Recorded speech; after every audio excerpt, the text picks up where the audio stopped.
Pues muchísimas gracias a ustedes.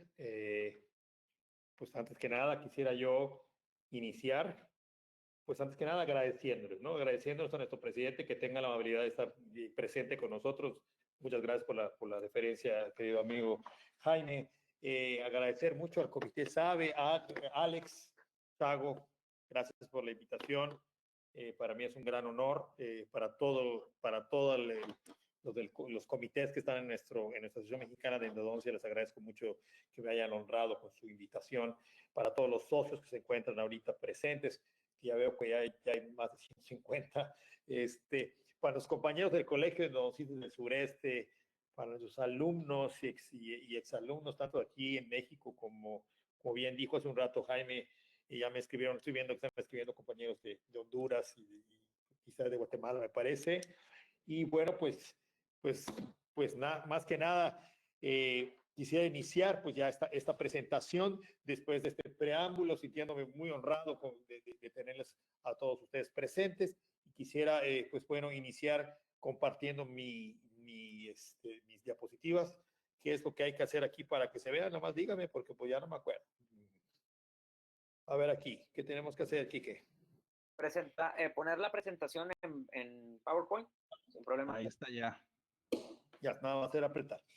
Bueno, pues, sin más por el momento, en esta ocasión vamos a hablar sobre retratamiento endodóntico, queridos colegas. Queremos ver sobre el panorama actual y las perspectivas del mismo.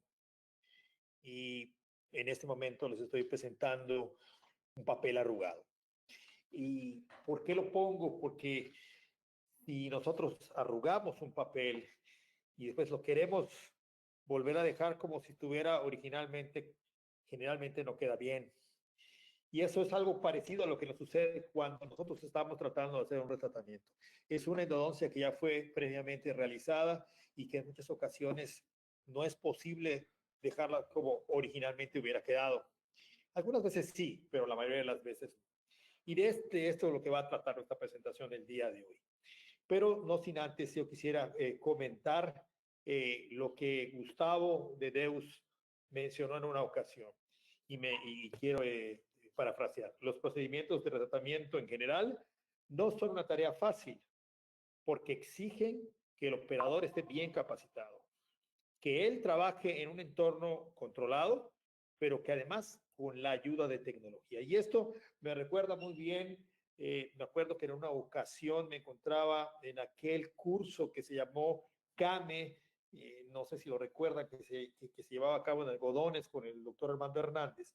Estábamos en un curso y en una ocasión él iba a hacer un retratamiento y vimos tanto la tomografía como la radiografía y dijimos, esto no se va a poder. Entonces era de un viejito y se veía que estaba sumamente difícil, ¿no? Pues con cuidado y con ayuda de mucha tecnología quedó bastante bien y nos sorprendió que haya podido llevar a cabo todo ese procedimiento tan complicado como era, pero no siempre se puede hacer tan fácilmente, no siempre queda como nosotros quisiéramos que quede, ¿no? Por ejemplo, este es un caso interesante. Interesante porque no se ve tan difícil. Pues sí, hay que quitar primero la corona y eliminar el material que se encuentra en el número 2, que es una resina, y después quitar una gutapercha, pero parecería recto. Este caso no fue tan fácil porque además se trataba de una endodoncista.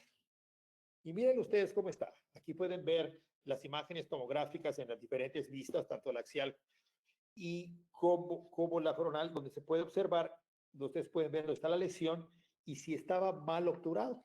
Y realmente pues no daba la impresión de estar mal hecho el procedimiento endodóntico. Sin embargo, quizás, probablemente, estaba filtrándose por la parte apical. Este fue un trabajo que nos dio, fue muy difícil para nosotros realizar. Pero para platicar esto después, más adelante, yo quisiera mostrarles este caso. Evalúenlo, los que estamos acá juntos, ya estamos 205 personas viéndolo, y analícenlo. ¿Qué tan difícil está? ¿Qué haríamos con este caso? En la distobucal, pues parece estar relativamente fácil, pero la palatina, quién sabe. Ahí tenemos un poste. Aparentemente está bien obturada, quizás la mesial no. ¿Qué haríamos, compañeros, colegas? Eh, Podríamos hacer un tratamiento ortógrado desde la corona o un retratamiento quirúrgico, una cirugía. O quizás extracción, porque quizás no podamos quitar ese poste y recuperar la curvatura que tenemos en la mesiobucal. O simplemente no hacer nada, que a veces pasa, o no sé si les ocurre alguna otra cosa. Epidemiológicamente hablando, es interesante poder repasar lo siguiente. Fíjense, el 90% de las endodoncias globales son realizadas por odontólogos generales. O sea, el 10% son las endodoncias que nosotros conocemos, pero ese 90% obviamente incluye las endodoncias que se hacen en África y en zonas de Asia y en zonas selváticas, yo no sé, donde no hay tanto especialista. Cuando hablamos de esto, es muy probable que los porcentajes de éxitos no sean los mismos. Estamos hablando de que 9 de cada 10 endodoncias no son llevadas a cabo con los cuidados que nosotros estamos acostumbrados. No solamente eso, el 52% de la población adulta mundial tiene al menos una radiolucidez apical. La mitad. Imagínense, ojalá no fueran mis pacientes. Y de estos, los que son dientes con endodoncia, del 25 al 40%, haciendo un estudio epidemiológico de la población en general, tendrían una zona radiolúcida. Como esta que ven. Claro, nosotros observamos esto. Si vemos que vamos a dejar la endodoncia como se ve en esta imagen radiográfica, pues creo que también podemos decir que es muy probable que vaya a salir esa lesión periapical. Porque se ve. A veces están bien hechas y fracasan, pero ese es el porcentaje menor. Además, un tercio de las endodoncias llevadas a cabo por odontólogos generales se considera que están asociadas con alguna lesión periapical. Un tercio. Puede sonar mal. Puede sonar que estamos hablando del 33%, pero bueno, las endodoncias que probablemente no estén bien hechas por alguien tendrían un 60% de probabilidad de éxito. Digo, tiene un éxito pues mayor a la mitad, como este. Además, se pueden observar con gran claridad hasta el poste, como está hecho. Pero si vemos esto, debemos predecir la posibilidad de que haya un fracaso. Además, cuando los dientes les han puesto corona y se ha hecho una estadística, la epidemiología nos ha arrojado que entre el 3 y el 25% de los dientes que tienen corona podrían desarrollar necrosis. Hay una gran variedad. ¿Por qué? Porque estamos hablando de diferentes estudios hechos en diferentes condiciones.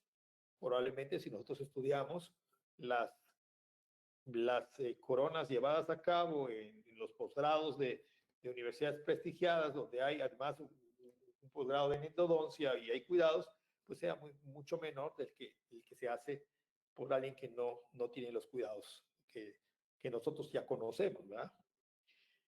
Y además, estudios han evidenciado que el 13% aproximadamente de los dientes retratados contenían algún tipo de filtración coronal. Aquí puede haber un poquito de discrepancia. Hay gente que piensa que la filtración no es tan importante para llevar a cabo un fracaso de un tratamiento endodóntico.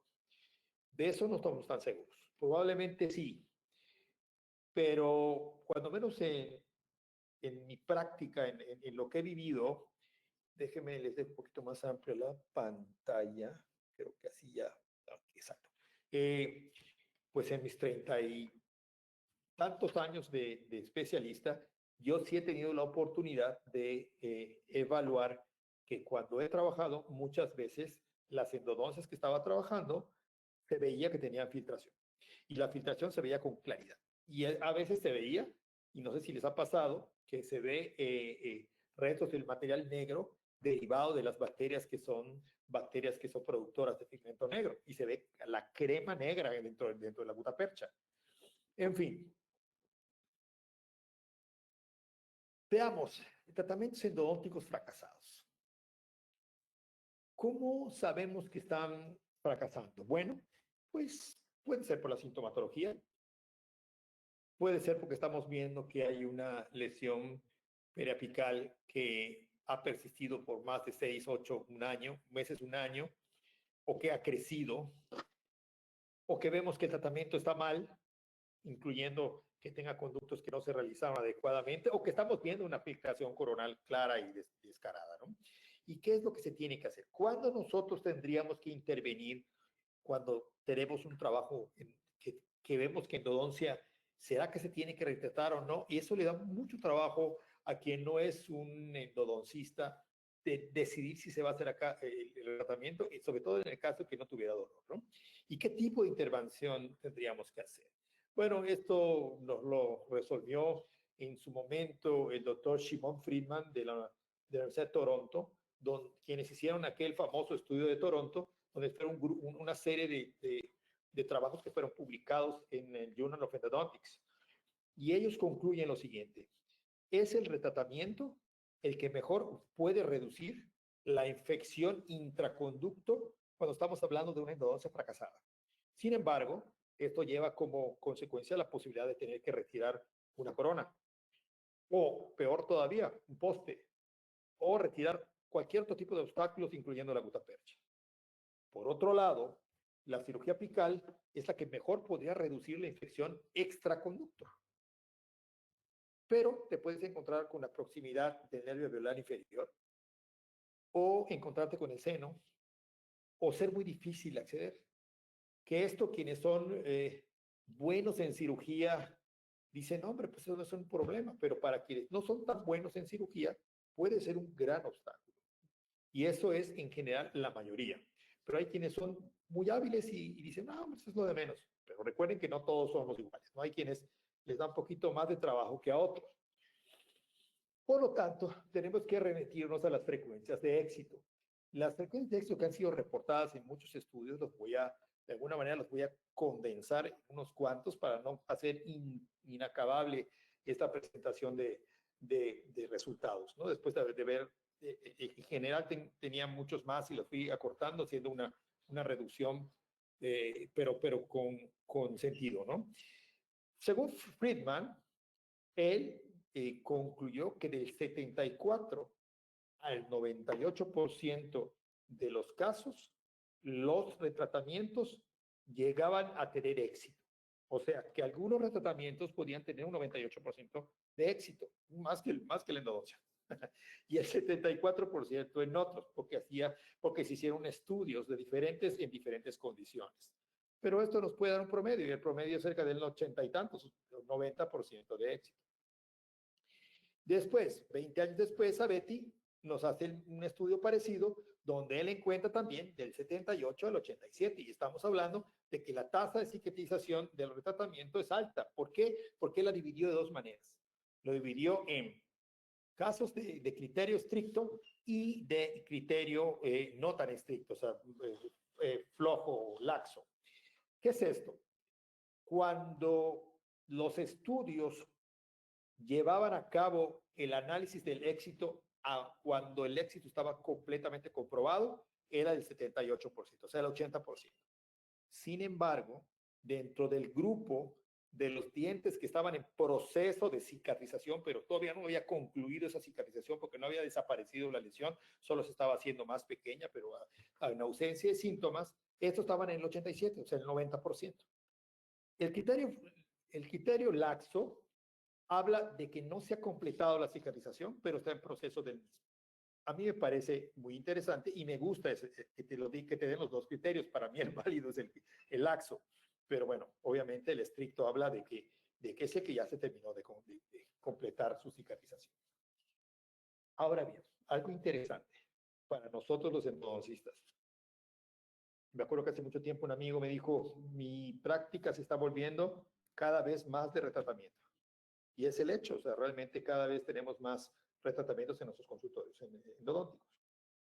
En el 2020, Shannon Patel, que va a venir pronto a México, publicó un artículo donde habla de una cosa, de un dicho que es el elefante en la habitación.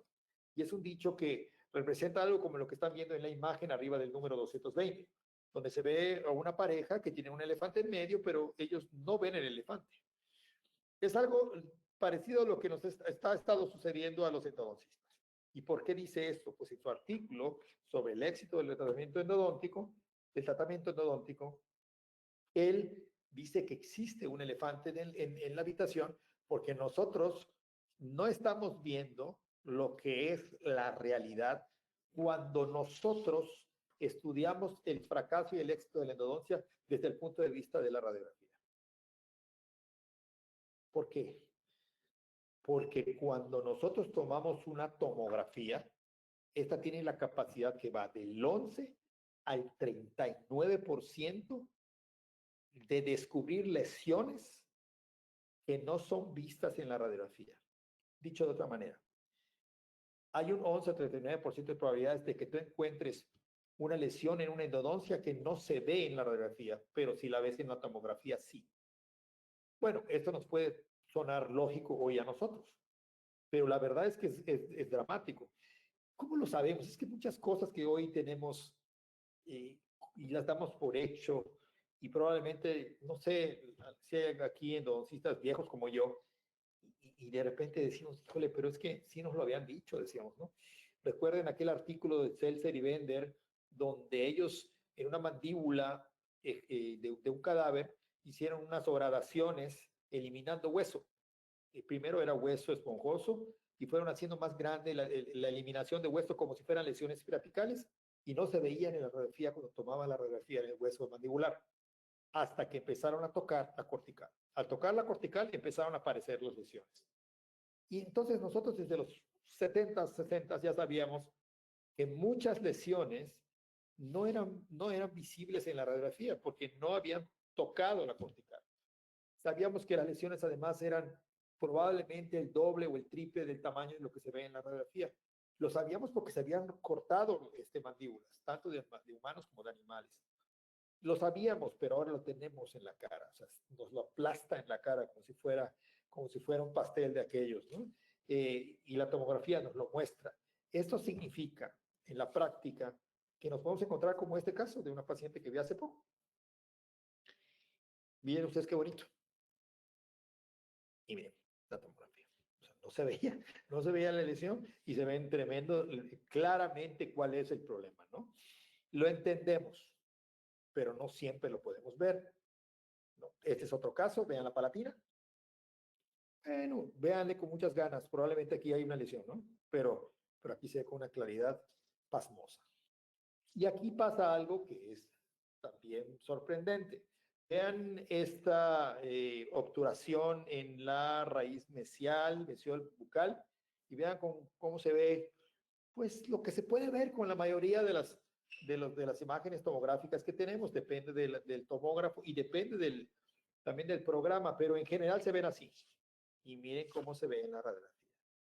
No se puede ver con tanta definición como en la radiografía, aunque la radiografía es 2D. Quizás si tuviéramos una microtomografía podría verse. Eso es una cuestión de detalle, ¿no? Pero bueno, interesante cómo no se ve lo que se ve en la radiografía, en la tomografía, también pasa lo contrario.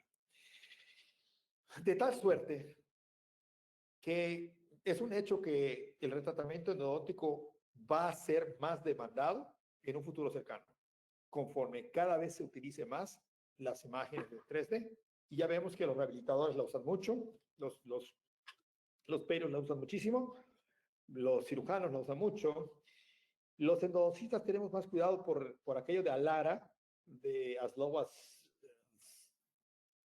reasonable, no me acuerdo, pero tan bajo como sea posible utilizar la radiación en los pacientes. Ahí después me corrigen, no puedo leer lo que me están mandando. Quiero agradecerles mucho a los que me mandan mensajes. Los veo en mis celulares, pero no les puedo atender porque se me va a ir la onda, ¿no? Y mejor espero al rato y les agradezco a todos los que me están escribiendo.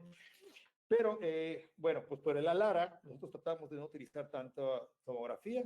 Quizás en un tiempo cercano o tengamos menos radiación y más dinero para comprar un tomógrafo, pues pudiéramos tener más nosotros también los endodoncistas.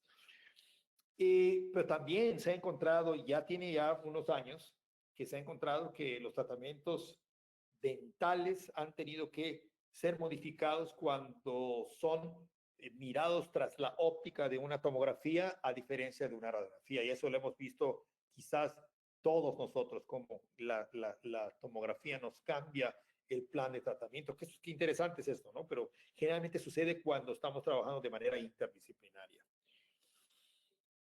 Y bueno, basta de tanta epidemiología. Hablemos un poquito de la intervención, ¿no? Veamos. Si bien la endodoncia tiene como finalidad mantener el periodonto sano, y, obviamente asintomático, para que el diente se mantenga en su lugar, el retratamiento tiene como objetivo también mantener el periodonto asintomático y el diente funcional, y en el caso que hubiera habido una lesión, pues también que se repare. Para esto, los que practicamos el procedimiento de retratamiento, tenemos que eliminar diferentes elementos de la endodoncia previa, porque primero hay que eliminar una endodoncia que ya estaba previamente realizada. Y entre ellos se encuentran los selladores, que pues algunas veces pueden ser a base de SOE, que muchos de los que estamos acá, sobre todo los que hemos trabajado antes, le tenemos mucho cariño. Yo realmente todavía le quiero a los de SOE muchísimo, pero no los uso tanto porque mis rehabilitadores pues les da salpullido cuando lo utilizo. Entonces, pues bueno, para tener contentos a mis rehabilitadores, básicamente he utilizado cementos que tienen un porcentaje de éxito cercano, ¿no? Después viene la resina epóxica, que ha sido pues que es el estándar de oro en este momento. Los que son a base de hidróxido de calcio y derivados. Los nuevos silicatos de calcio, quienes les da también salpullido utilizarlo de los endodoncistas porque temen que no vayan a fraguar. Y bueno, de repente tienen razón. A mí me gustan, pero todavía no sé qué va a pasar. Hay demasiadas marcas y hay que esperar un tiempo para ver qué está pasando. Yo recuerdo que hace años en uno de los eventos que hacía Coltene en Cancún de líderes de opinión, yo era un chavito, un chamaquillo en aquel tiempo, me acuerdo que le pregunté al profesor Goldberg, le pregunté qué pasaba con los cementos actualmente. Esto tiene como 20 años o 25 cuando lo pregunté. Y le dije, profesor, yo estudié su libro de los cementos endodónticos y a la luz de tantos años, ¿qué opina usted? Y me dijo, ya pasaron 25, 30 años que hice mi libro y hoy por hoy utilizar cementos de resina epóxica como el H+, o como cementos de hidróxido de calcio como el Silepex, han demostrado que tienen un valor a largo plazo. Demasiados años funcionando bien, igual que los de óxido de zinc-fenol. Por lo tanto, todos funcionan bien. No pudo hablar de los silicatos de calcio, porque en ese momento ni lo soñábamos, ¿no? Y hace poco una publicación del doctor Perrón, Alejandro Perrón, hizo una revisión rápida, la publicó en las redes, y habló de varios artículos que actualmente demuestran que no hay diferencias en el éxito cuando uno utiliza cementos de selladores de SOE o resina o hidróxidos de calcio o de silicatos hasta este momento. Otra parte que se tiene que retirar son los núcleos. Y los núcleos podrían ser pues, la gutapercha, ¿verdad? Porque es lo que lleva al sellador, o el acarreador de gutapercha, de esos que tienen los termafiles, que empezamos con una lima que estaba embebida en gutapercha y terminamos con ese caucho que tiene gutapercha alrededor y que ha resultado exitoso en los últimos años. O las pastas, me tocó mucho quitar pastas en aquel tiempo, hace 30 años, que a veces era muy difícil de retirar, ¿no? Y bueno, independientemente había que lidiar con técnicas de obturación tanto laterales que les llamamos en frío o las verticales que son las termoplásticas o combinaciones de ambas. Y todo esto con el fin de eliminar lo que está dentro del conducto, porque el éxito se va a vincular con tratar de limpiar el conducto en su trayecto totalmente natural, ¿no? ¿Cómo este es el caso? Miren ustedes qué interesante. Vean, esta endodoncia se ve aceptable y estoy seguro que en muchas condiciones hubiera funcionado. Está gruesa, un poquito corta, pero pues qué tanto, ¿no? Entonces, no se ve, la tenemos que repetir y cuando repetimos, pues la idea es quedar donde debía quedar. ¿Y cuál fue el objetivo? Pues bajarlo el 1,5 mm que le hacía falta, ¿no? Y ahí bombearlo, ¿no? Y es lo que se ve, ¿no? Entonces, este es un material a base de Silepex con el espacio para poste. Este sería lo que nosotros queremos hacer como endodoncistas, que si va a ser éxito, pues ya lo veremos, hay que esperar a largo plazo. O este tratamiento hecho con gutaperchas termoplastificadas por una de mis exalumnas que estaba practicando termoplástica, no le salía y la volvía a hacer, ya que la volvió a hacer, le quedó re bonito cuando la mesiobucal la dejó rellena, como se ve en los dientes que Pérez Ron vende ahorita de los que son realmente naturales y rellenos en rojo, ¿no? Pues bueno, eso lo hizo porque le fue termoplástica la gutapercha que le metió. Sin embargo, no está libre de retos. Nos vamos a encontrar con instrumentos fracturados, sí. Con algún tipo de obstrucción cualquiera, sí. Puede haber sobreobturaciones que son muy difíciles de resolver, transportaciones dificilísimas de resolver, perforaciones depende, y hay quienes tienen más habilidad, como el doctor Podolsky, y escalones, que pues bueno, como quiera ahí de repente podemos resolverlos, pero hay casos que son prácticamente imposibles. Por ejemplo, en el caso de que les queda del lado izquierdo, ahí tienes un sondaje, pero que se va entre los dos conductos, ahí hay una perforación entre los tres conductos. Y del otro lado lo que tienen es un diente que estaba obturado con pura pasta. ¿Qué pasta? ¿Quién sabe? Una pasta muy dura, que se eliminó por medio de puro ultrasonido. Muy recta, eso sí. Perforaciones y todo lo que hemos hablado.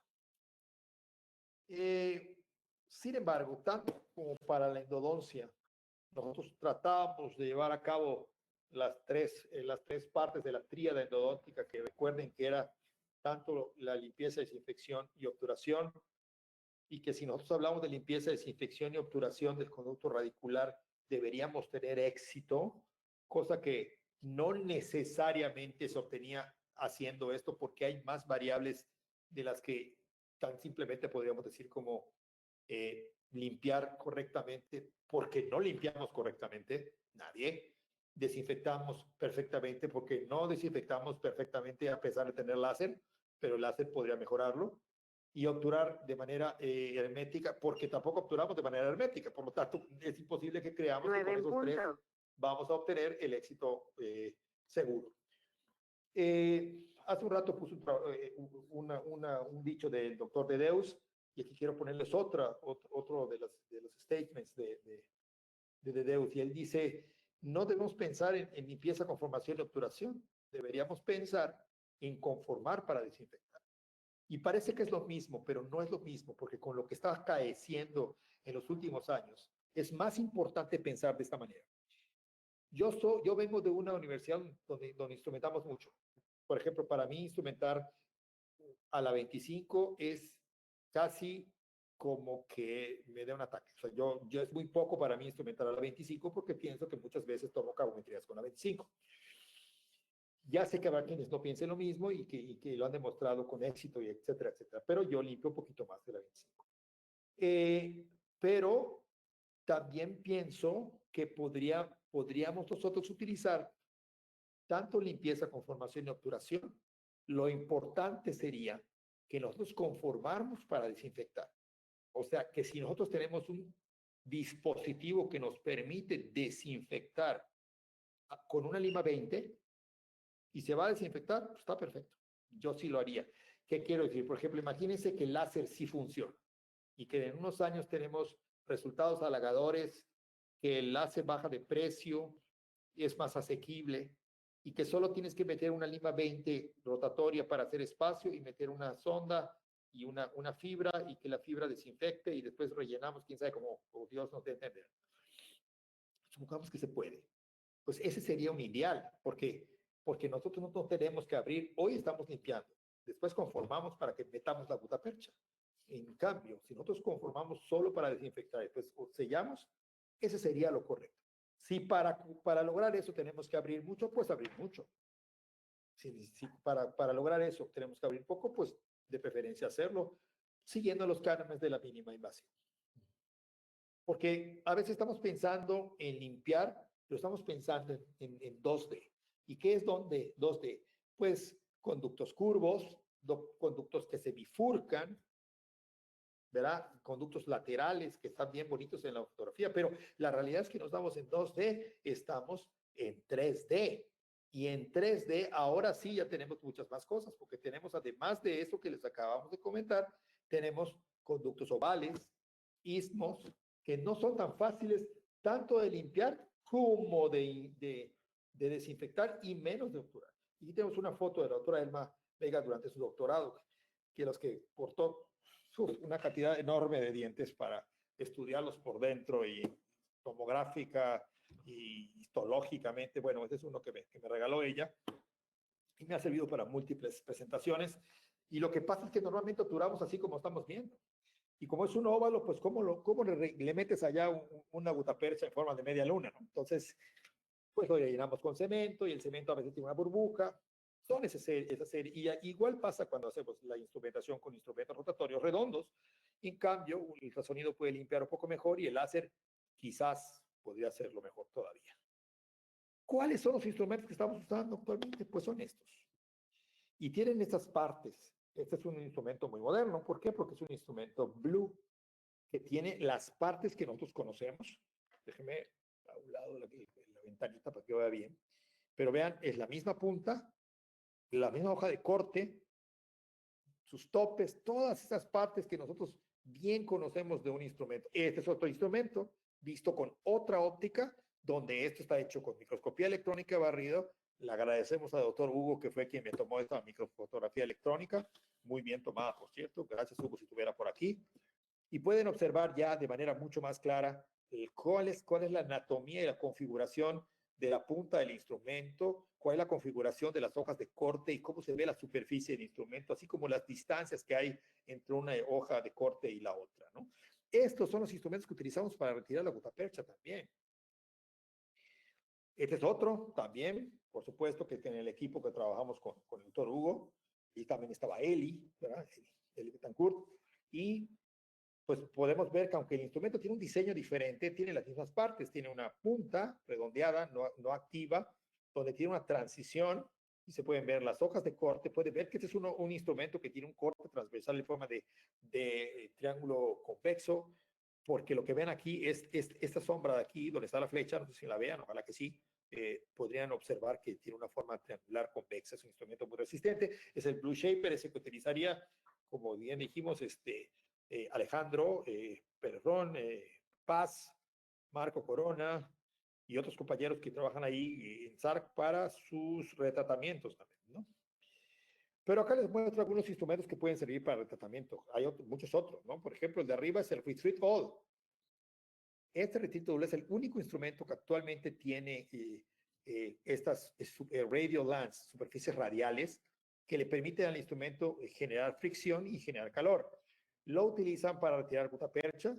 Abajo tenemos un Excalibur que puede servir también para retirar la misma gutapercha porque tiene una forma de S. La S es muy útil para retirar gutapercha. Lo mismo me pasa cuando utilizo un Rainbow, por ejemplo, o inclusive los mismos de Soco son muy buenos para sacar gutapercha. El Blue Shaper, y ahí abajo pueden ver el Pink, ¿no? Mi pregunta, me han preguntado, oye, ¿cómo son los instrumentos? ¿Deben ser largos o deben ser cortos? Porque todos tienen la misma punta, todos tienen hojas de corte, todos giran. Y hay unos que son cortos y unos que son largos. Diferentes marcas están utilizando instrumentos de diferentes longitudes con la finalidad de hacer que los instrumentos tengan más resistencia a la torsión. Instrumentos más cortos son más resistentes a la torsión y tienen fuerza para ingresar dentro del conducto. Por esa razón, en el caso mío, yo utilizo con mucha frecuencia los abridores para iniciar un tratamiento o un ultrasonido. Entonces, esta es la razón por la que diferentes marcas utilizan diferentes longitudes para hacer diferentes partes del procedimiento de retratamiento. En realidad, puede ser corto, puede ser largo, va a depender muchas veces del conducto, del material con el que esté llenando. Dense cuenta que estoy hablando de la gutapercha y no estoy hablando de un poste de metal. Pero lo interesante aquí es que mientras más corto es más fuerte. Entonces, para iniciar la eliminación de la gutapercha, que a veces está un poco más rígida porque tiene un poco de resina y materiales, puede ser muy útil los instrumentos cortos. Y ya para más adentro del conducto, pues no solamente por fuerza, sino porque la longitud del conducto no te permite que puedas utilizar el instrumento corto, pues te vas para instrumentos más largos. También algo interesante es la punta.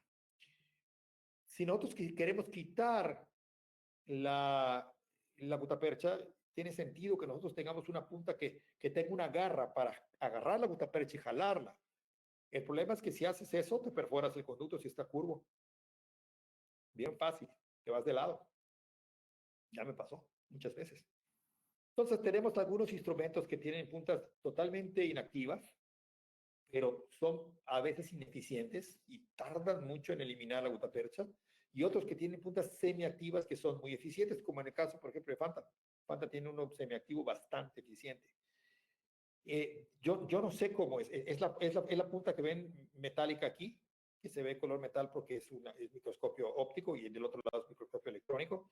Y pues yo no sé que tenga de activa, ¿verdad? No veo que tenga una garra. A mí me parece que no, pero sí tiene, sí agarra un poquito mejor los casos que son difíciles de eliminar la gutapercha. Y me preguntan, oye, pero ¿cuál es el corte transversal ideal? Pues no sé, porque, pero lo que yo sí sé es que tiene que ser un corte transversal que le otorgue fuerza al instrumento. El instrumento va a sufrir torsión. Como vamos a hacer diferentes tratamientos, hay tratamientos de tipo retratamientos, mejor dicho, que van a exigir que el instrumento sea fuerte torsionalmente. Algunos no tanto, pero la mayoría le van a exigir fuerza torsional. ¿Cuáles son estos instrumentos? Pues un cuadrado, si hay cuadrados, o rombos, hay 2 o 3 que son cuadrados o rombos, o un triángulo convexo. Un triángulo convexo funciona bien porque es fuerte, es casi un redondo. Pero lo que a mí me llama la atención es que la S, si es una S que esté gordita, no así flaca y grácil, esa S tiene una combinación de tener una garra para jalar la gutapercha, pero tener fuerza. No necesariamente es la mejor, pero es bastante útil. Últimamente he estado experimentando más con S y he tenido buen resultado, pero no es el único resultado que he encontrado, nada más que últimamente lo he estado trabajando. Y bueno, tenemos últimamente cursos para tratamiento con rotación y con reciprocación. Yo, ¿qué les puedo? Pues podría decirles cómo funciona la teoría, porque también tiene mucho que ver la habilidad de cada quien. Salud. Miren, los movimientos o la cinemática de los instrumentos rotatorios tienen leyes. Un instrumento que tiene un movimiento constante rotatorio es un instrumento que tiene la máxima eficiencia. Es el equivalente a un barreno que va a atravesar la pared o un barreno que está haciendo un pozo petrolero. Mientras que la reciprocación le ofrece al instrumento cierta relajación en los momentos más difíciles. Por ejemplo, ante la flexión y ante la torsión. Pero es menos eficiente, pero es más consentidora. Entonces habrá que ver qué es lo que queremos. Si yo tengo un instrumento que es altamente resistente, pero está girando de manera constante, para mí me gusta, porque no va a detenerse y puede ser un instrumento sumamente eficiente. Pero si yo necesito que el instrumento tenga cierto cuidado, como curvaturas, que lo pueden hacer que se quiebren, porque va a sufrir menos torsión y menos flexión cuando está sometido a la reciprocación, pero puede tardar más.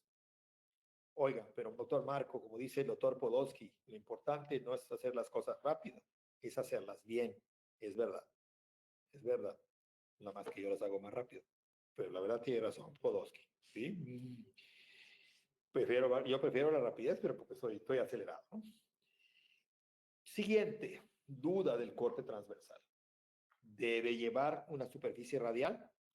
Las superficies radiales son estos elementos que ven, ojalá vean mi flecha, que se ven, no puedo leer sus mensajes, ojalá que sea así, pero pues no tengo la calma y la tranquilidad y la experiencia para poder checar mis mensajes ahorita. pero tiene esas superficies como que le volaron las puntitas al corte transversal. Esto hace que cuando gira el instrumento contra la pared, el contacto se hace con una superficie y no con una hoja de corte. Esto genera mucha fricción, aunque hace el instrumento más fuerte.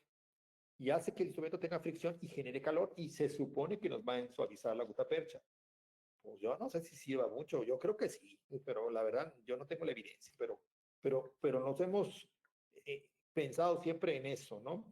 La otra es usar esta S que es tan interesante, que es muy filosa y que es muy buena para limpiar, y que yo he tenido muy buena experiencia con ellas, pero no sé si sea mejor tener creo que en este momento, como está la tecnología, quizás una muy buena S gorda, o sea, que corte transversal en S, pero que sea masivo, que tenga mucho metal en el centro, podría ser más eficiente que tener superficies radiales. Pero bueno, está por ver, habría que hacer un trabajo que no lo demuestre.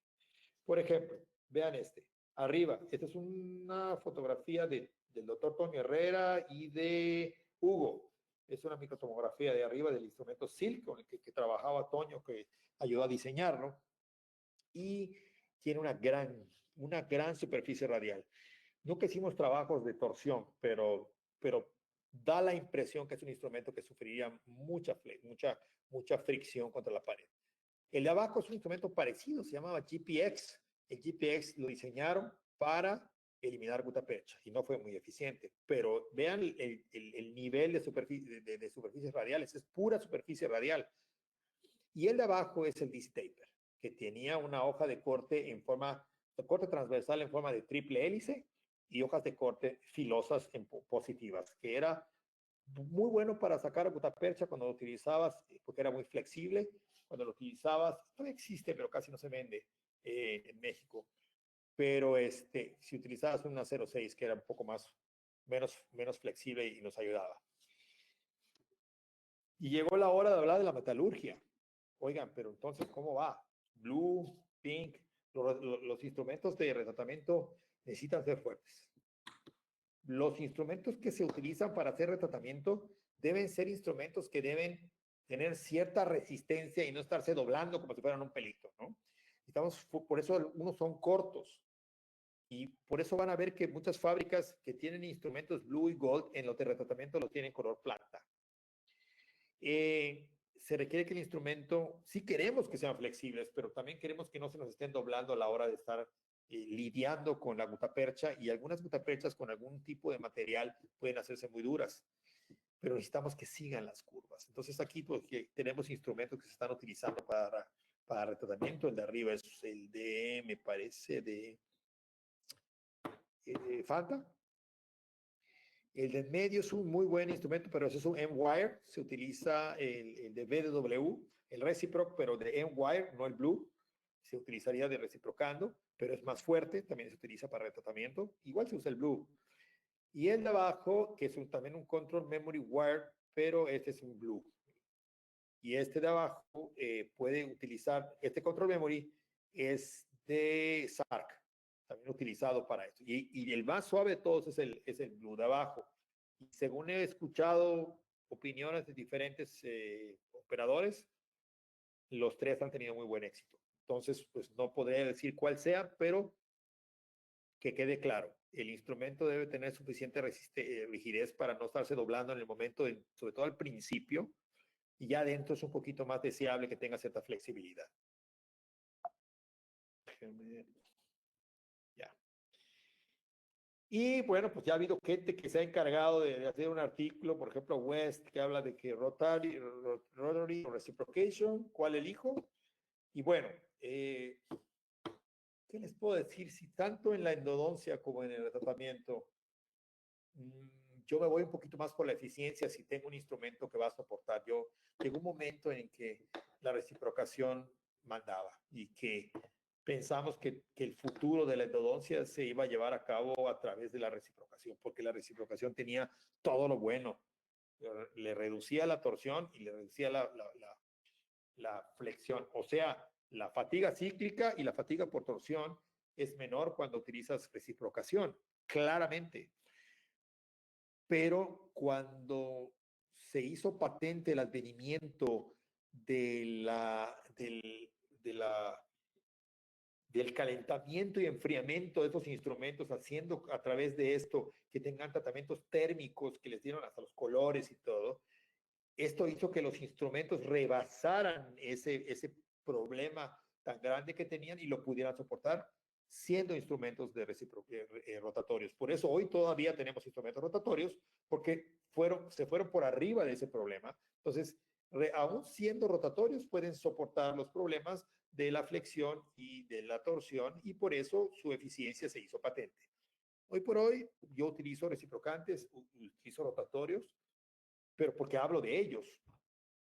Yo gusto mucho de la eficiencia, pero me gusta mucho que muchas veces con los reciprocantes puedo llegar a calibres más fuertes, pero a veces ni siquiera puedo entrar a las curvas, o sea, me pasa, ¿no?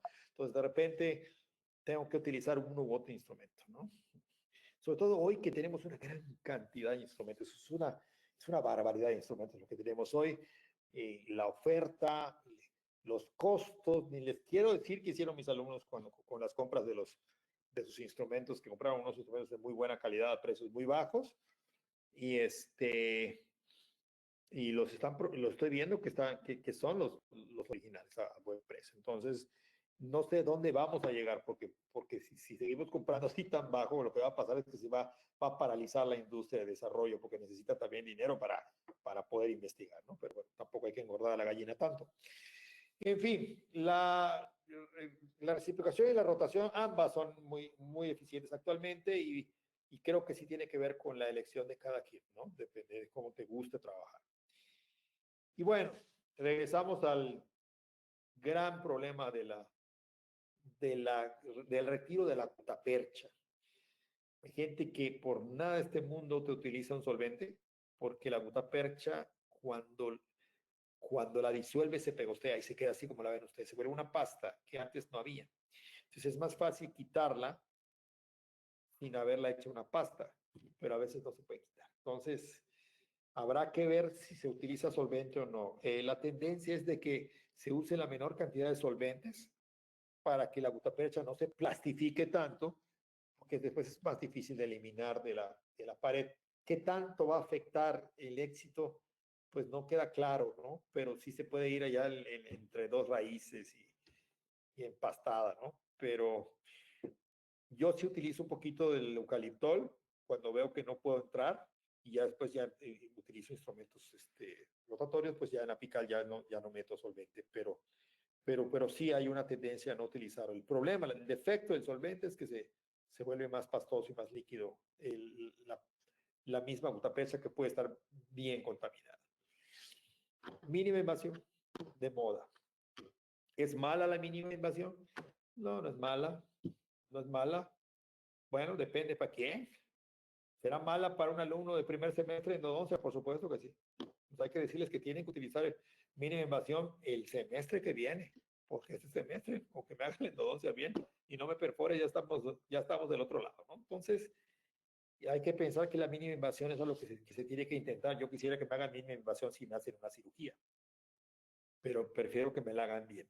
O sea, a eso voy, ¿no? Entonces, si porque me hagan la mínima invasión me van a dejar medio apéndice, pues prefiero que me la hagan, que me abran más la panza, ¿no? Pero bueno, pues para eso hay que entrenarse. La mínima invasión requiere de conocimiento, de estudio, pues, de habilidad y de tecnología. La mínima invasión es nomás así, se requiere tecnología. Entonces, y en el caso específico del tratamiento, pues sí hay que tener un poquito de cuidado, porque pues el día de ayer hice un tratamiento que me dio un trabajo que para qué les cuento. No tengo aquí la radiografía, no la metí. Muchísimo trabajo y no se veía tan difícil. El problema es que tenía resina dentro de los conductos y yo con el microscopio no veía nada, pero nada. Impresionante. O sea, que llegué y encontré, por gracia del Señor, y me ayudó mucho, y me guió la Virgen para llegar a encontrar el palatino y los otros con un trabajo tremendo, ¿no? Pero sí me dio mucho trabajo eliminar. ¿Por qué? Porque la resina que está hasta abajo, si es resina que está en buen estado, se se ve igual todo, ¿no? No como nosotros que tenemos las guías de la dentina que nos va mostrando con su formación, tiene diferentes colores y nosotros vamos guiando de eso, ¿no? Y con la resina no hay eso. Entonces, la mínima invasión, algunas veces de repente no hay que utilizarla tanto porque a veces es muy difícil el tratamiento y no queremos hacerlo más difícil de lo que es. Pero si se puede, pues tratar de aplicarlo como en todas las disciplinas de la medicina. ¿Y la irrigación? No, pues esa sí hay que darle, pero a morir. Me acuerdo la primera vez que vi esta punta de, esta aguja de irrigante y todo el mundo, wow, la gran cosa, ¿no? Y sí, es muy buena, me gusta mucho porque permite meter algo que no es como una aguja de metal dentro del conducto más abajo. Me da igual si se divide o no se divide, la verdad es que me da igual. Yo no creo que haya mucha diferencia, pero si sale uno o salen dos, pero lo importante es que llega muy abajo, ¿no? Pueden no estar de acuerdo conmigo, ¿verdad? Es nada más una opinión personal. O estar en lo que está ahorita, pues estamos investigando muchos, hemos trabajado muchos, es en el láser, ¿no? El láser irrigará mucho mejor. Queda claro que el láser mueve los líquidos del cuerpo. Ahorita mi alumno Alan está trabajando con el podo sobre láseres y sobre un trabajo interesantísimo. Dice que ya trabajó Campo Elías y mucha gente en ello, ¿no? Y hay muchas áreas donde se puede aprovechar. Esta foto la tomé con Perrón ahí en su clínica en Portugal y estábamos viendo los diferentes láseres y me gustó cómo se veía, ¿no? Pero lo importante es que en este caso veíamos con el diente transparente cómo se movía el líquido dentro de la parte del apical. Entiendo que si se mueve, si yo puedo hacer que se me mueva el líquido en apical, estoy lavando mejor. No sé si va a ser éxito a largo plazo y qué porcentaje, solo sé que sí lava mejor. Eso sí me queda claro, ¿no? Entonces hay que lavar lo mejor posible. Bien, ahora llegamos a un punto en el que les digo que el éxito del tratamiento de tipo retratamiento de segunda intención es del 11 o del 90. ¿Por qué? Puede ser estandarizado. Es tan fácil estandarizar un retratamiento si ni las endodoncias las podemos estandarizar. No es tan fácil, no todos son fáciles. No todos los pacientes saben igual la boca. No todos huelen igual. Bueno, pues en el retratamiento hay muchos más. O sea, aquí hay, y aquí ya por mí, por mis sesos, nomás decidí que lo voy a dividir en simple y en complejo y quiero publicarlo para que alguien diga, ay, como dijo Marco, ¿no? El simple sería un retratamiento que sea simplemente un material de restauración arriba y abajo la gutapercha. Y los complejos son los que ya tienen corona poste. Ahí sí hay una gran diferencia. Y la diferencia es radical. No podemos decir que sea tan fácil hacer un tratamiento como este, quitar la corona, y que, híjole, después, bueno, al menos no tenía poste. Y vean cómo quedó, pues quedó bien, ¿no?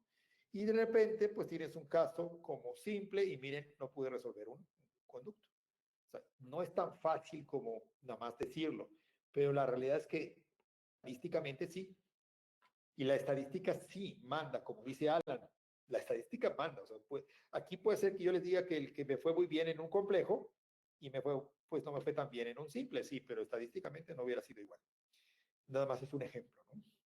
Así que, ¿cómo estandarizarlos? Bueno, vamos a hablar de varias etapas. La etapa 1 sería la parte previa al tratamiento. Estamos hablando ya de la parte operativa. No es la intención de esta presentación enseñarles a hacer retratamiento, doctores. Sé que lo saben hacer. Es una discusión sobre las perspectivas del retratamiento en un futuro cercano. Pero tenemos que analizarlo. Entonces, ¿qué es lo primero que hay que hacer? Pues desensamblar, si hubiera que desensamblar algo, como estas coronas que estamos viendo acá. A veces es fácil, a veces es difícil. Hay que hacer retiro de coronas, de puentes, de postes, agárrate, señor. Retiro de instrumentos facturados, retiro de núcleos, que no es tan difícil. Como estos casos que están viendo, quitar. ¿Qué veo aquí? ¿Dónde está la flecha? Bueno, pues nada más que hay un poste. Esto que estaban viendo en la flecha es el poste, miren el largo, un poste que te digan, hazle un retratamiento a eso. A ver, no es el microscopio que te va a salvar ahí, es Dios, porque está muy flaco. Pero bueno, todo se puede. De repente no sellaron bien y puede entrar una lima por un lado y se resuelve tan rápido. Depende. O retirar este. pues a Dios gracias los hemos retirado, le metes en medio una lima 15 y la jalas, ¿no? Le das vuelta y lo sacas. Pero bueno, no es tan fácil siempre, ¿no? Pues hay que retirar puentes o ahorrarse las palabras denigrantes para pensar quién pudo haber hecho esto y decir cómo alguien pudo haberle hecho. Se lo habrá hecho a su mamacita, no creo que no se lo hubiera permitido. ¿Por qué le pone? ¿Quién cree que está bien esto? Bueno, muchos de los que estamos acá hemos visto estos casos, ¿no? Y siguen llegando, ¿no? Probables fracturas acá, hizo menos quebrados por allá, coronas ajustadas por allá, por acullá, más bueno, es que por poco lo perforé, pero no lo perforé, ¿no? Retirar coronas chiquitillas, vean el tamaño de la corona, pues está súper filtrado, corto, pero bueno, es menos que el otro. Retirar estos, que de repente es un clip que está embebido en resina, a veces es muy difícil, a veces solo con vibrar los puedes quitar, como en este caso, que lo empieza a vibrar y se empieza a mover, pero no vayan a creer que ya lo había movido antes, ¿eh? O sea, no lo había movido antes y lo dejé para que quede para el video, ¿no? Pero en realidad vino siendo así, ¿no? Le fuimos quitando y se fue rompiendo la resina, pero si hubiera sido más reciente, a veces no se hubiera quitado tan fácil el instrumento, como en este caso que daba vueltas y pivotaba, ¿no? Pero le fui arrancando pedazos de resina que lo estaban deteniendo hasta que salió, ¿no? Listo. Otros que los saqué nada más, así. O tornillito bien bonito, es un implante dentro del diente. Pero no se pudo bajar más, vean. Y así estos que a veces vemos que hay que darles vuelta y efectivamente, tal como lo dice la literatura y tantos chamacos lo ponen en internet, le das vuelta y sale, ¿no? Interesante que se pueda hacer eso, ¿no?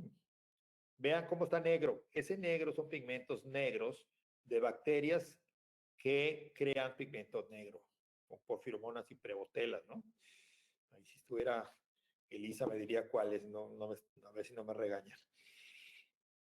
Y bueno, colores negros que tienen que ver, los giramos. Todavía hay esto. Pensaría uno que ya no, pero todavía hay de esos de vez en cuando. Y bueno, algunas veces uno dice, es muy fácil, mira, nada más le voy a hacer una agujerita en el centro, lo jalo y vámonos con todo y diente, ¿no? Todo eso puede pasar en la vida.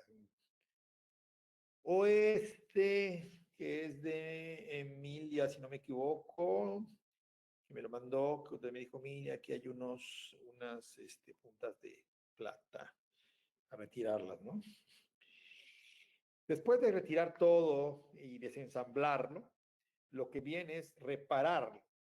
¿Qué se repara? Pues perforaciones como esta que me hizo uno de mis referidores, pero pues también se me pasó un poquito en ese tiempo del biocerámico. Son el Podolsky, que es un artista del conducto. Vean esto, encontró que había un MTA que no había fraguado en un conducto que ya estaba obturado. Él retira el material, le pone así, como buen albañil, le pone su material en la pared y lo obtura.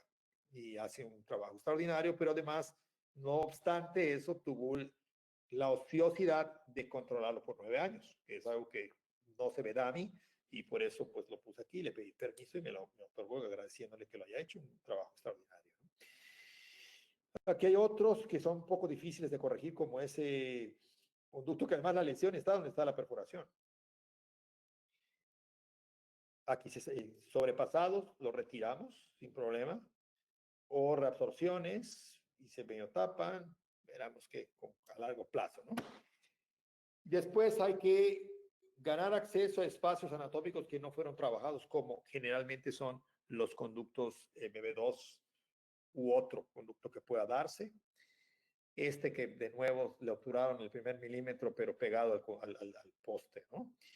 Y bueno, entramos a aquello que les había comentado, la conformación y desinfección, ¿no? Pues eso es una imagen de Buchanan, ya la hemos visto antes y nos va a permitir obturar como siguiendo las formas originales del conducto. Así que en un caso estándar lo que teníamos que hacer es eliminar el material de relleno, y eso es lo importante, que el material de relleno es la gutapercha, recuperar la permeabilidad apical, llegar a apical en la forma original del conducto y conformarlo, pero a la longitud establecida. ¿Qué conformación? La que tenga que ver con nuestro sistema de desinfección. Si podemos desinfectar con menor diámetro, será menor diámetro. Si no tienes láseres que ya hayan demostrado que son los futuro, pues entonces tendrás que conformar un poquito más grueso. Y el armamentario básico es el de siempre. Hoy le sumamos ese de siempre, una tomografía, más estas limas K que son indispensables para el área apical, puntas ultrasónicas varias con números que tienen una gran cantidad de recomendaciones, hipoclorito, EDTA, ahorita están utilizando otro tipo de quelantes que yo esperaría a que veamos si ese quelante realmente es mejor que lo que tenemos hoy. La solución salina para lavar, un sistema de activación y un sistema mecanizado. ¿Cómo eliminamos el material de relleno? Guiándonos del CBCT, que sería ideal, encontramos los conductos que nos hacen falta, vamos bajando, ultrasonido al principio, calor, antes usaba Gaze Gliden, hoy no. Permítame ver nada más cómo estamos perfectamente en tiempo. Con calor o con solvente. Estamos en la entrada del conducto, señores. Ultrasonido, con calor, con solvente, con Gates, con lo que quieras. La Gates es la última en la lista, pero se puede. Aquí tenemos un conducto interesante. ¿Y saben qué es eso blanco? Era una pasta. Había que eliminarlo con ultrasonido. No hay otra, porque es una pasta. Y aquí ven el ultrasonido eliminando como si fuera un yeso. Y le fuimos bajando hasta que lo retiramos. Ya más o menos a mitad del conducto, en el tercio medio, pues podemos utilizar tanto limas manuales como limas mecanizadas. Y eso va a depender de nuestra habilidad y de nuestros recursos. Salud. Aquí estamos utilizando un reciproc para eliminar gutapercha a partir de la parte del tercio medio. Y bueno, estamos utilizando reciprocación para eliminar gutapercha, que con la Reciproc Blue se hace bastante bien claro, ¿no?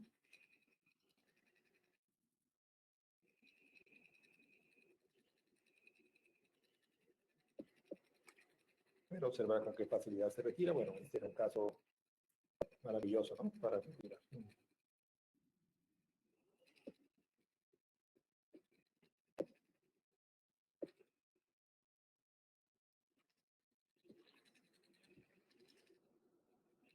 Bueno, ya solo falta que les ponga el video de todo el trabajo, ¿no?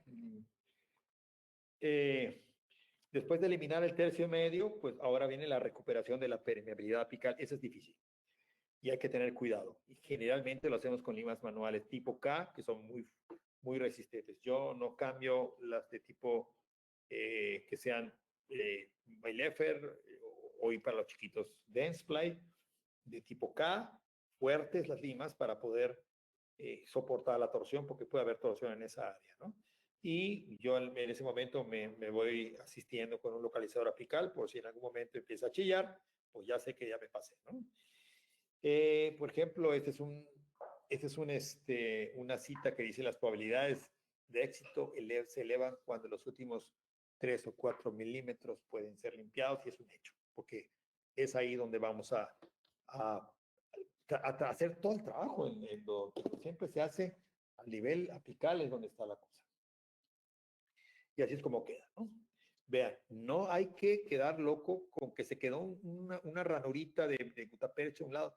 Por estar quitando el 100% del material, podrían perforar. Cuando no es importante eliminarlo donde se puede, ahí queda. Ultrasonidos, lavados, pero no hay que... Es un retratamiento. Es como el papel que al principio hicimos y arrugamos. Lo arrugamos, hay que enderezarlo. Y lo enderezamos, pues ahí está. Ya quedó más o menos, pero no siempre se puede dejar perfectamente bien. No hay que profesar tanto amor, ¿sí? En el retratamiento puede haber una, áreas que son difíciles de acceder. Y es donde ya yo creo que probablemente los nuevos sistemas de irrigación, tales como ultrasonidos y láseres, podrían hacer una gran diferencia limpiando y desinfectando, pero pues probablemente si no desinfectas al 100%, pues el porcentaje de éxito se mantenga muy parecido al que tengamos en la actualidad. Y esto es como la radiografía que les mostré al principio. Es una conformación a la medida que nosotros creemos donde se encontraría el susodicho CDC. 2 milímetros, milímetro y medio. Eso era lo que hacía falta. ¿Y con qué armamentario? Pues bueno, sí tenemos armamentarios nuevos, obviamente. Tenemos limas, limas que, tienen, que están siendo diseñadas para trabajar exprofeso, o limas que están utilizándose para endodoncia, que estamos viendo que son buenas para trabajar. Arriba tiene un Recipro Blue. Se utiliza para el tratamiento, ya lo vieron, y hay cursos en México muchos sobre el tratamiento con Recipro Blue. La retreatment de Fanta, que es una especie de rectángulo, se puede observar en su forma desde un lado y pueden ver que tiene una forma rectangular su corte transversal, o el Retreat All de Sark con superficies radiales, o la Blue Shaper misma de Sark, que conozco varias personas que la utilizan. ¿Qué es lo que tienen en ventaja? Pues que un corte que tenga cortes transversales fuertes. O sea, todos estos tienen que tener cantidades masivas de metal para que pueda soportar la torsión que le va a llevar a cabo. ¿Qué ha llevado a esto?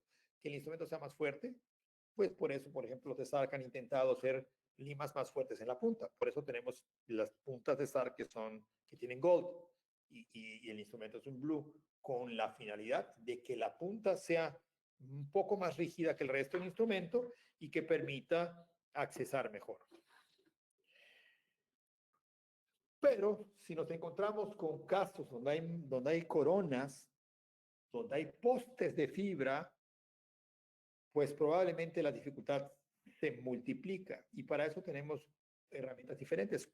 Tal es la navegación guiada, que puede ser una navegación guiada a través de un aparato parecido a una placa o una navegación guiada por computadora, ¿no? La navegación puede ser por medio del Navident, que es un sistema de navegación dinámica, o la estática, que es a través de un parecido a lo que hacen para los implantes, ¿no? Aquí pueden ver a mis alumnos que desde hace mucho tiempo están trabajando ya en navegación y ellos han trabajado ahorita el nuevo sistema Evo y lo han estado aplicando para utilizar, para hacer postes, para cirugía, para casos de anómalos, ¿verdad? De casos, pero específicamente ahorita estamos hablando de retratamientos y bueno, tenemos una publicación sobre retratamientos usando la navegación dinámica en el caso de un poste donde se atravesó la corona, el poste, la gutapercha y todo, y se limpió a través de la navegación dinámica con una precisión que nos permitió demostrar que se puede utilizar esa tecnología para el futuro. ¿Cuál es el problema? Pues su costo y sus aplicaciones son para navegar, para conductos calcificados, para cirugía, para coronas, o ciertos específicos. Todo sigue para tanto y todavía la tecnología pues tiene un costo elevado para el endodoncista. Y actualmente pues estamos haciendo un artículo para publicar, en el 24 lo empezamos, para publicar que tiene que ver con la remoción de postes a través de navegación dinámica. Y bueno, nada más para adelantar los resultados que todavía no están publicados, por lo tanto no se pueden más que poner acá como una muestra. Los resultados es que en todos los casos que trabajamos, en todos los casos se pudo eliminar el poste y llevar a la gutapercha, porque la finalidad, el objetivo de la tesis era empezar desde arriba, eliminar todo el trayecto del poste sin desviarse y mostrarle al operador la gutapercha para que la gutapercha le quite como él quiera. Ese es el objetivo de la navegación dinámica y se logró con el 100% de los casos. Por lo tanto, es un equipo que puede ser utilizado de manera ventajosa cuando en el futuro tengamos muchos de esos casos, ¿no? Pero bueno, sería ideal que bajara un poquito de precio, pero pues con el tiempo se está haciendo más complejo, más útil, van subiendo, van bajando, pero bueno, lo importante es que existe la tecnología y está en desarrollo. Esa era la razón, ¿no? Aquí está Eliani trabajando su tesis, ¿no? Que es el resultado es precisamente el que ya les comenté, ¿no? El 100% de los postes de fibra fueron atravesados de manera exitosa. Y por último, quisiera tocar un tema que es el del retratamiento selectivo. El retratamiento selectivo trata de algo que hace mucho que queríamos hacer, pero muchos de nosotros no estábamos convencidos. De repente te llegaba un caso donde veías una lesión periapical en una raíz de las 3 raíces de tu molar, que tiene una endodoncia, y que tú dices, bueno, solo tiene lesión en la raíz mesobucal, por decir, yo le voy a hacer la endodoncia de solo esa raíz. Eso es algo que yo nunca hice porque yo siempre dije, bueno, pero pueden haber lesiones en las otras raíces y yo no las veo. Pero eso ya no es válido, porque si yo le tomo una tomografía y no aparecen lesiones, pues es que no hay. Entonces puede hacerse un tratamiento selectivo, desde mi punto de vista, sí. Y entonces ya han aparecido una serie de artículos que han tratado de demostrarnos si tiene validez el retratamiento selectivo. Y está fundamentado en que tomar una tomografía y ver si uno de los conductos se encuentra con lesión y los otros no, pues se podría hacer un retratamiento selectivo en este. Intentamos hacer una tesis este año. Me la intento. Pero nos encontramos que no solamente eso lo que había que ver que tuviera completamente, perfectamente sellada la corona y que los otros 2 conductos que no tienen lesión no se encontraran contaminados. Para que tú digas, pues no los voy a tocar, porque si están contaminados, aunque no tengan lesión. Y entonces nos encontramos que para llevar a cabo el número estadístico que requería su tesis iba a ser muy difícil. Y por eso no la pudimos hacer. Pero, sin embargo, en la clínica privada, si nosotros nos encontramos en un caso que tengamos un buen sellado, donde tomográficamente podemos encontrar una sola lesión, una raíz, los resultados de los estudios es que, miren el éxito, hacer el retratamiento selectivo de una sola raíz, en esos casos, si se tratara el estudio solamente por diente, solo por diente que tenga 3 raíces, se encontró un porcentaje de éxito del 86.7%. Pero si fuera solo por raíz, o sea, ¿a cuántas raíces les hice el tratamiento? Entonces nos encontramos con un 92. En realidad teníamos que tomar en cuenta por diente, porque pues queremos saber si las otras 2 se contaminaron. En general tiene un buen porcentaje de éxito y tiene validez porque si está sellado y solo una de las raíces tendría la lesión, tendría sentido hacérselo solo a ese, con base en la tomografía. ¿Sí? Pero vale la pena hacer controles a largo plazo y ver cómo está tu paciente. Interesante, ¿no? Es interesante, pero bueno, es lo nuevo en relación al retratamiento, ¿no? Vayamos a las conclusiones. El retratamiento ortógrado posee una tasa alta de éxito, eso queda claro, arriba del 85% y si no es que más. ¿Puede ser estandarizado el retratamiento? En mi opinión, debemos dividirlo mínimo en 2, en fácil y difícil, simple y complejo. El simple tiene un alto porcentaje de éxito y el complejo dependerá de Dios. Los casos estándar son los que poseen porcentajes de éxito alto. Sí, o sea, los fáciles, los simples. Los casos complejos deberían ser analizados multidisciplinariamente, por supuesto. Los casos simples sí pueden ser protocolizados porque es retirar la corona y hacer un retiro de gutapercha. Ahora bien, tenemos varios diseños de limas que pueden tener o no tratamientos térmicos y que pueden ayudar mucho para la obturación. Ya tenemos equipos que nos pueden ayudar. Ahora bien, yo pienso que debemos pensar en que la conformación va a estar guiada por la capacidad de desinfección que tengas y que eso es importante en estos tiempos en los que se están introduciendo nuevos sistemas de desinfección. Y que el retratamiento selectivo, bien elegido y realizado, tiene una tasa de éxito aceptable. De aquí que debemos considerar que la enfermedad post-tratamiento, como algunos le llaman, se resuelve si el factor etiológico es eliminado o críticamente reducido y que sigue siendo válido hoy tal como se postuló hace como unos 20 años. Lo importante es que hoy tenemos una gran cantidad de retratamientos que se nos están presentando y estamos desarrollando las técnicas y los instrumentos para hacerlos cada vez más fácil, pero dentro de ellos son muy heterogéneos.